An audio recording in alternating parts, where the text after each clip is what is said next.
Hi there crafters, it's Louise with you today on behalf of Kitaholic Kits, and I'm sharing a June 2020 project with you today.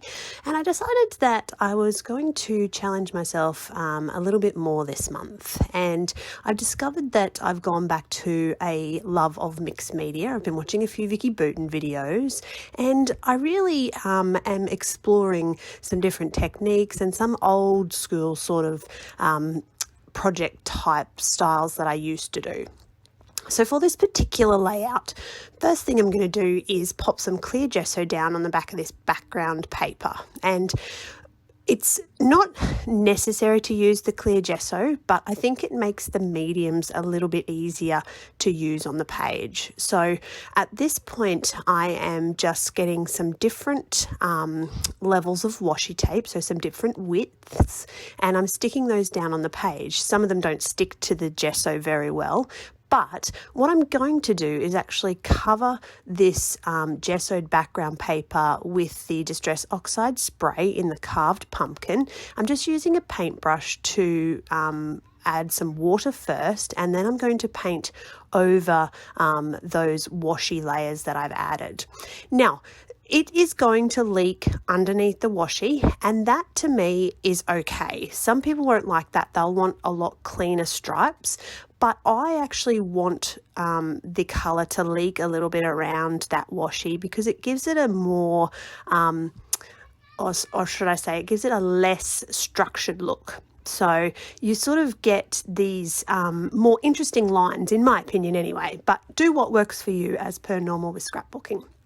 So you can see I've added some splatters of carved pumpkin, but then I've also added some water splatters and just soaked up a little bit of that colour as well. The effect does get a little bit lost, but it's not, it's a technique, and I've done it. It's not necessary, but you can see as I peel these washi stripes off that you get this really interesting coloured background. Now it's at this point where I'm kind of thinking, wow, that carved pumpkin is a really bright colour. I've really gone bright orange. And now I'm going to work on how to sort of build the how do I describe it? I'm going to build the layers to actually enhance the background, but without making it so overpowering. So you can see that I've started with this black and white patterned paper. I've mounted my photo, and then I've got a little torn strip, and I'm going to go through some of the elements in this month's kit and just pick out some of the ones that I think will work with this layout. So it sort of has a more monochrome type of result. You can see there's a little bit of extra color in there, but there's not a great deal because the background is so busy. And as this sort of layout progresses, it goes through a stage with true mixed media where it's ugly, and then it goes through that second sort of development where it comes out and it looks a whole lot better.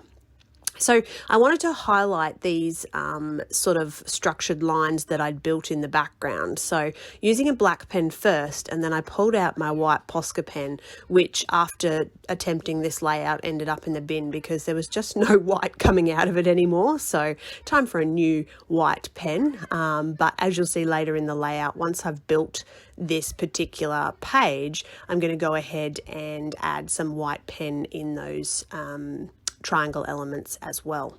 Now I'm still at this point thinking, okay, I've got way too much orange going on in the background. I need to mute this down a little bit. My photo is still getting lost in that background and my layers. How am I going to make this work? So you can see I've added that little piece of paper in the background, and I think that sort of brings in that little bit of colour and ties it in with the elements there as well. Now the little thanks title didn't actually come in the kit, but it was sitting on my desk as something that I wanted to use from my stash. It's been around for a while, and I thought the photo was really great, and I've used the gold stickers to finish the title, which of course is thanks for being so cute. I'm going to do that off camera, but I'm going to add just a little bit of paste, not a lot, and I'm using the steel grey from Colour Blast, which previously we've had in kits, and I'm just going to add that in a couple of little areas, again just for interest, so just to break up that orange background. It's not completely necessary, but it definitely helps to actually build the breakup between the background and the layers. So here's a little bit of white pen, and I am just colouring in a couple of areas with white. It's quite hard to see them, but I think it certainly helps to break all that orange in the background. Now, final thing I'm going to do with this page is just add a couple of more little embellishments, but I actually really like the way this turned out. So thank you to Vicki Boutin for the washi tape inspiration, and thank you guys so much for watching. I hope you're excited to have a bit of a play with this technique. And of course, if you haven't already, make sure you subscribe to Kitaholic Kits.